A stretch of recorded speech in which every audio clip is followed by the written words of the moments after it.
How to choose a knife. A brilliant painter needs just the right brush, a great mechanic needs just the right tool, and a true chef needs just the right knife.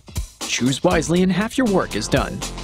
You will need a wide selection of knives, including a chef's knife, a santoku, a serrated knife, a paring knife, and a slicer. Step 1. For just about any basic kitchen task, choose a cook's go-to knife, the chef's knife. Its strong, hefty, and relatively wide blade is sturdy enough for heavy jobs, but sharp enough for delicate cuts too. Its size and weight are ideal for everything from mincing to chopping, and the blade's rounded shape allows for a speedy rocking motion. Chef's knives vary in size from 6 to 12 inches, but average about 7 to 8 inches. When buying a chef's knife, hold it in your hand and feel how it's weighted. Women may feel more comfortable with a smaller chef's knife that won't feel overwhelmingly large in their hands. Step 2. For tasks that require a thin, sharp edge, choose a santoku knife. This knife originated in Japan, where its design was adapted from a Western chef's knife.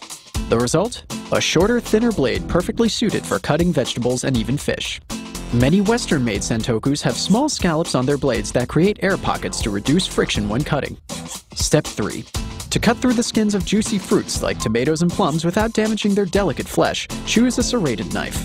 Usually about 10 inches long, serrated knives are also perfectly suited to cut bread and cake. If you want neat, tidy slices, it is best to use a firm but gentle sewing motion when cutting with a serrated knife. Step 4. For smaller jobs, choose a paring knife. This 3 to 4 inch shorty is another go-to knife that makes jobs like peeling, carving, or cleaning vegetables like shallots much easier. With its short blade, this knife allows you to maneuver around objects rather than simply slicing through them.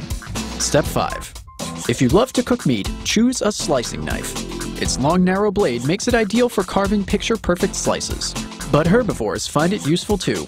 It's also well-suited to cutting large vegetables or fruits. Did you know?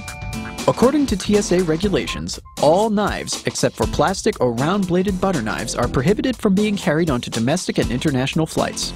So if you're carting your cutlery to a cook-off, be sure to check it underneath.